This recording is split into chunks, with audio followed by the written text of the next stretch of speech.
are going, so it's like, I think it's a bit like Christmas lunch actually.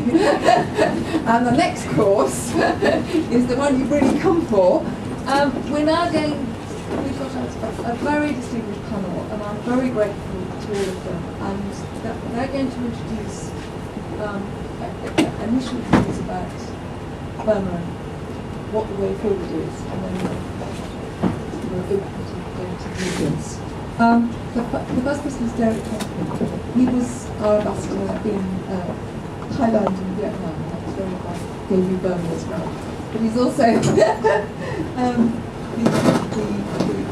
set up Voice Miramar, and we're very grateful. And it's a long term. Actually, I would thought it was next Foreign Office man. You feel quite pleased by Andrew Mitchell, because he did seem to be saying, spend more in the Foreign Office. Seems to be, but anyway, wait, I'll introduce everybody. Then we've got Pascal Thuay, who wrote a wonderful book, From the Land of Green Ghosts, and who has the most extraordinary story that it actually involves somehow coming to Britain and that being a good thing, not a bad thing, as Andrew Mitchell was sometimes saying, who's represents the democratic voice of Burma, and who's in Sweden now. So in Oslo. I'm so sorry. Thank you very much. We've got Michael Charney from SOAS, who wrote a wonderful book called A History of Modern Burma. I've got a story going on.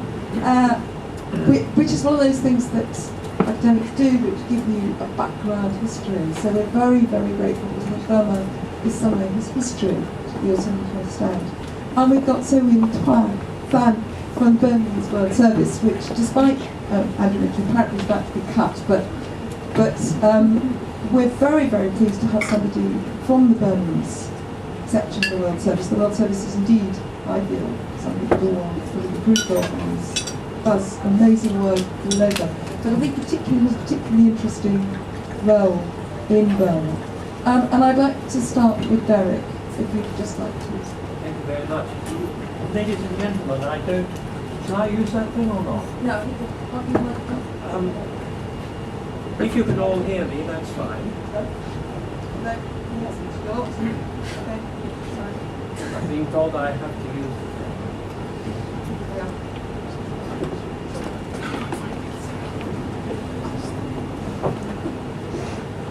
As Jean said, I was delighted with what Andrew Mitchell had to say. For the past few years, British policy on Burma has been almost entirely controlled by the Prime Minister himself, who has this, I'd almost call it obsession, with Aung San Suu Kyi. Now, I've only met her once, Martin has met her several times, and I can tell you, it's very difficult not to become obsessed with her, because she is such a charismatic personality. However, it's not enabled us to make any progress at all in resolving the situation in Burma, until quite recently, when the Americans took the initiative. We're grateful that George Bush has gone, because Obama has said, and Hillary Clinton in particular, that we can now have another look at our policy and see what can be done. It's taken them 7 months. They've decided that, in fact, they're not going to review their policy at all, but they are prepared to talk, and they are prepared to open a dialogue with the Burmese. So far, the Burmese have reacted quite favourably. I think what Senator Webb did in going there, although he was much criticised by the Burmese community overseas, helped to set the ball rolling. And since then, the administration has completed its review. And what they have said is, Kirk Campbell's words, and he repeated this on several occasions, what we want is a unified, peaceful, prosperous, and democratic Burma. And I would think that probably all of us in this room would agree with that. The problem is how to reach this. Now, the Americans have offered to start talks. They still don't know who is going to be the interlocutor on the Burmese side. Kirk Campbell is saying that he hopes to go in the near future. If he does go, he will want to see senior people, Aung San Suu Kyi, and will try to get some kind of process going. I must say, I'm not very hopeful in the short term. I don't believe that they will make any progress at all politically until after the elections. And so what that means is that I think it's unlikely that there's going to be any substantive discussions at all on political issues, political reform, human rights and so on. They will touch on these issues, but I can't see that the regime will make any concessions at all. I don't think they're prepared to amend in any way the Constitution, which they regard as a fait accompli. Their main objective now is to get the elections through, and I think they will concentrate on that. There are many other things that the Americans can talk to the Burmese about.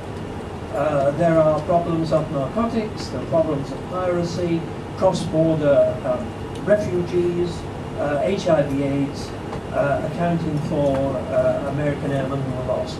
Those are things that I think can be used as confidence-building measures, but on the more substantive issues of political reform, I think it is going to take a long time. And I think what the Burmese now want to do is to seek to co-opt the NLD and Aung San Suu Kyi, if they possibly can, into agreeing to take part in the elections in some way or other. This is exceptionally difficult because political parties will have to be re-registered. In order to register, they will have to say that they support the Constitution, and if they don't, they won't be allowed to register. And so that puts the NLD in a tremendous dilemma. Particularly, they issued their Shuegon Down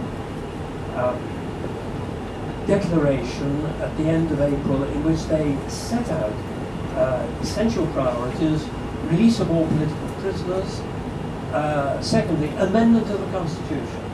And only yesterday, Win Tin was saying that one of the clauses that they insisted on amending would be the one that gave the military a leading role in the political life of the country. Well, to be quite honest, I can't see the military agreeing to any of this at all. They have forced their constitution through in a referendum that was clearly dictated by the military. They are going to control whoever will stand part in the elections of political parties. And so, in a sense, the results of the elections are already a fait accompli. And to compensate for that, they will try to make the actual voting on the day as free and fair and as uncontroversial as possible. Whereupon I'm afraid our friends in ASEAN will say, you see, it's all worked out perfectly all right, we can now relax. And there are signs that ASEAN are already relaxing, because at the ASEAN summit recently, they only put forward a very short paragraph on Burma, in which they said, we underscored the importance of achieving national reconciliation, and that the general elections to be held in Myanmar in 2010 must be conducted in a free, fair, inclusive and transparent manner in order to be credible to the international community. Well, what I think is, it will be reasonably free and fair and transparent, but it certainly won't be inclusive. And I think my interest is in what exactly is going to happen during the next 6 months with the NLD, and will they be able to reach some kind of understanding with the regime which will allow them to take part in elections. There are various formula I could suggest, but I'm not Burmese and I have to leave it to them to decide what to do. But there might be declarations on both sides, there might be some kind of concordat, which could be agreed. But in the short term, I'm not really hopeful of